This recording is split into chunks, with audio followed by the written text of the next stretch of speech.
buttons. So if you tried to press 2 buttons at once, just When the Italian mobster John Gotti was being prosecuted in the late 1990s, oh, I need to fix my none of the graphics charges against settings. him would stick, so he was dubbed Teflon Don. By the late 1990s, the Teflon business generated roughly $1 billion in yearly sales for DuPont. Teflon has a great future, and its uses will be many.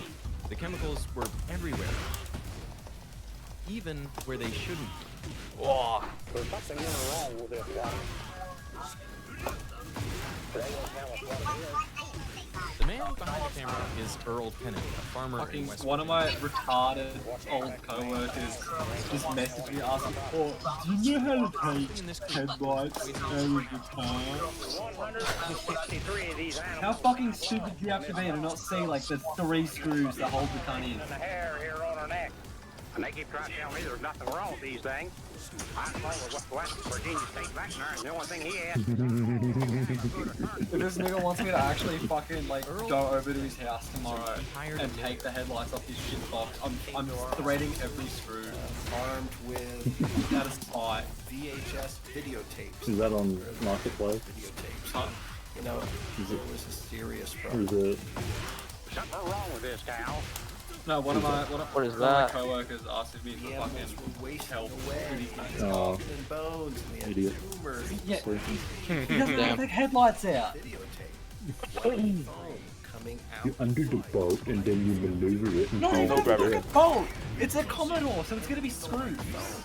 The hair on their face was being beaten off by whatever. Like, was oh yeah, you unplug the fucking wiring harness from the fucking light, you unscrew the fucking screws, and you take it out. discharged. Motherfucking ass. I DuPont and Moores and Company. Like, I messaged you explaining it, it was like, oh. belonged to DuPont's massive factory complex outside of Parkersburg, West Virginia, just 6 miles away. Fuck. That factory was Washington Works, the first commercial Teflon plant. It provided jobs for almost 2,000 people in the Side town. grab. Damn it. Good man. DuPont's presence was felt everywhere. I've been a resident Oh. for 48 years. I do not work for the DuPont Company, but I have seen how their people have done much for the cultural growth of this community. There are facilities for tennis, camping, swimming, softball, and more than 20 areas equipped for cookouts and family picnics. DuPont took care of the community. So when the town folk got word that Earl Tennant hired a lawyer to investigate, they shunned him and his family. As his sister-in-law put it, we'd walk into a restaurant and everybody in the restaurant would get up and leave. But Earl wasn't scared off, and neither was Ron. I thought this was going to be pretty straightforward. See, the U.S. Environmental Protection Agency, the EPA, dictates exactly which chemicals are safe to be disposed of in a landfill and in what amounts. We could get those records and permits, and it would tell us which chemical was causing this problem. But none of those records really showing Oh, you tap forward. anything that No, was using my rage button. problem, you know, nothing that explained that white foam. Whatever was in Earl's water Yeah, wasn't that- on the permits. Now, already in the 1950s, people knew that Teflon, specifically PTFE, was pretty safe. It's a long and extremely inert molecule, so if you ingest it, your body just flushes it out. However, if you heat Teflon to 350 degrees Celsius, it starts releasing fumes that make people sick. This often happened to workers in Teflon plants. Stray PTFE powder would fall onto their cigarettes as they were working, and then later they would accidentally smoke one of these cigarettes. Luckily, the symptoms were mild: fatigue, tightness of chest, headaches, and they would usually pass within 48 hours. It was called polymer fume fever. And even though it rarely happens today, it's why you should never overheat your Teflon pan. Especially if you have workers at home, because the fumes are much more toxic to them. But Teflon couldn't have poisoned Earl's cow. There were no fumes or high temperatures, so there must have been laser something beam. else in the water. Rob Laser beam, laser beam, all laser beam. the Washington Works operational records, and DuPont sent them over. More than 60,000 documents. Oh, I don't like being on the right. Try to say, okay, you want a lot of documents, we'll give you a lot of documents, and hope that there'd be no way Can't even- somebody can actually wade through all of these files, all of these materials. But I am the kind of person that I do Oof, dig that deep, rage. and I do want to read those documents. Don't. So I actually did read on. Come on now. In those files, Ain't got no time. popping up everywhere. Ah, I didn't have enough health. Documents from DuPont. In 1961, the same year Teflon pans hit the US market, DuPont's in-house scientists tested C8 on rats.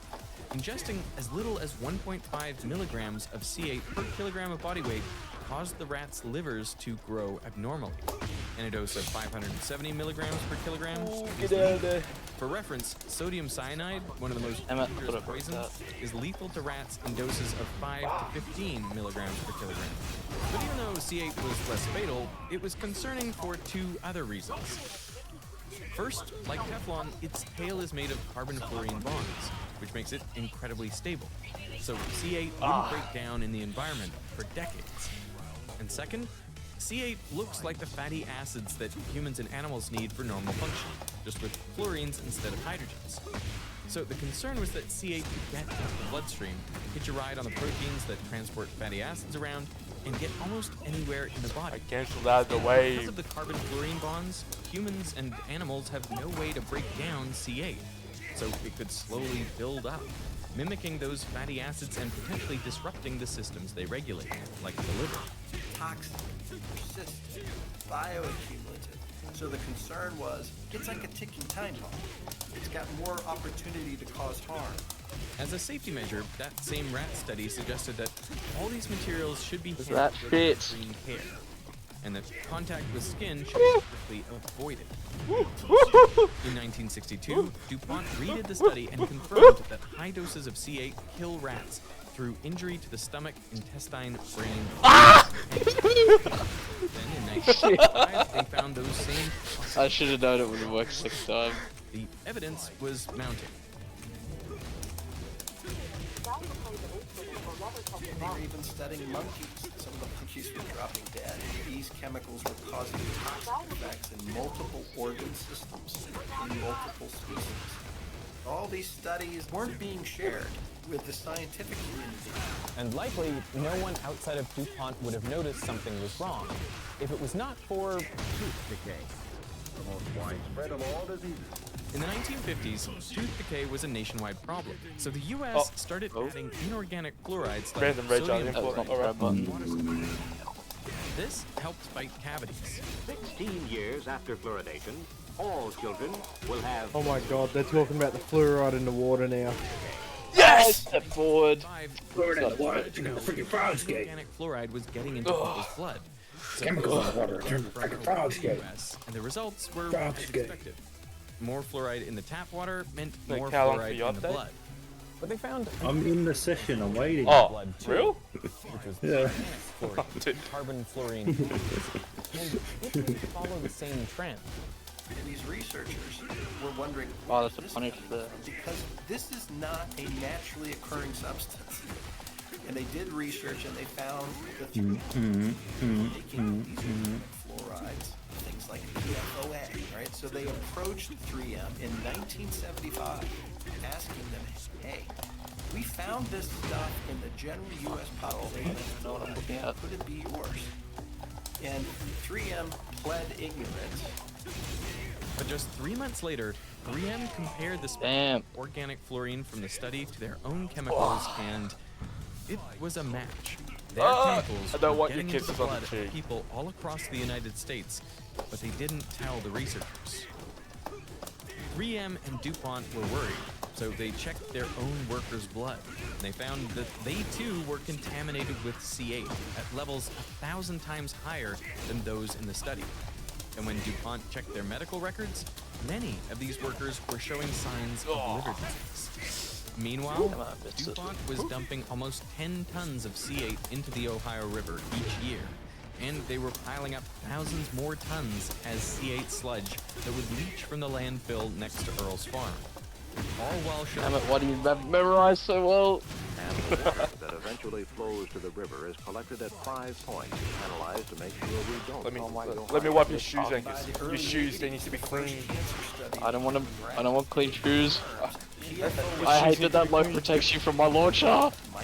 Get me out! Your shoes, sir. That sends alarm bells off. company because the concern is, of course, we're putting this in the air, we're putting it in the water. DuPont collected samples from Washington Works, and C8 wasn't just in the river, it was in the public water supply.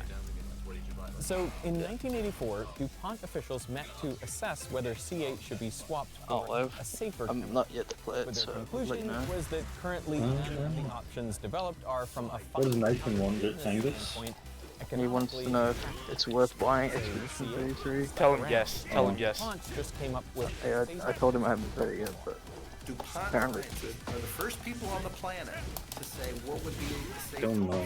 Ooh, I thought- They calculated something like 0.6 parts per billion, which they rounded up to 1.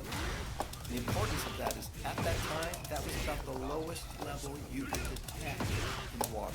Essentially, if you can detect it, it's too high.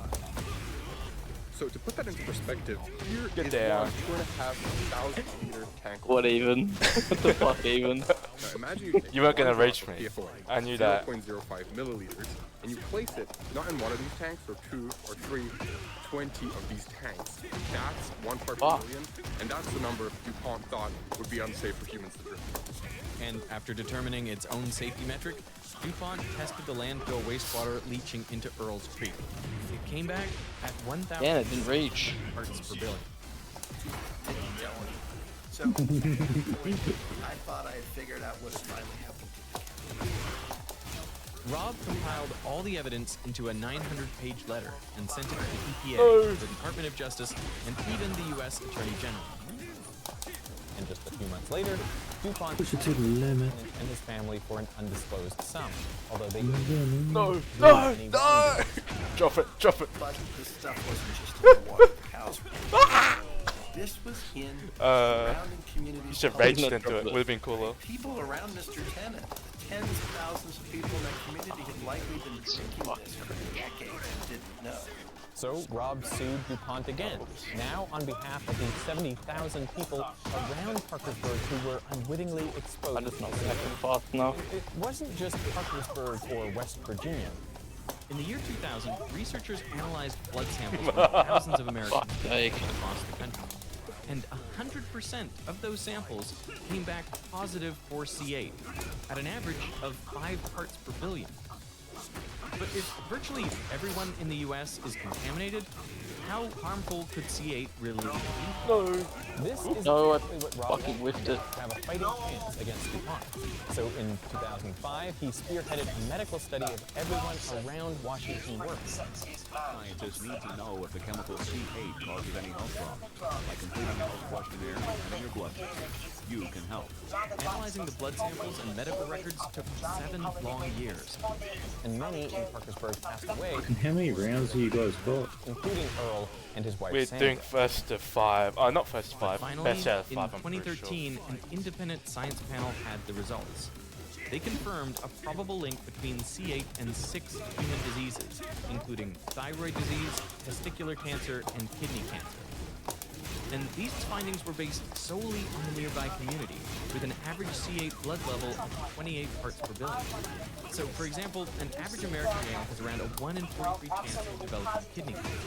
It's around 1 in 73 for females. God damn. With more than 30 parts per billion C8 on their blood serum, No way, guys. You stay over there. Stay over there. I don't want to be over here anymore. Oh, yeah? What are you gonna do? Huh? Oh, what are you gonna do? Ah! I don't want to be. I don't want to be. Exposure. So the verdict. Oh, I pressed X. Findings must be interpreted. I was holding back and then I pressed the button. True risk of C8 might be even. Luckily,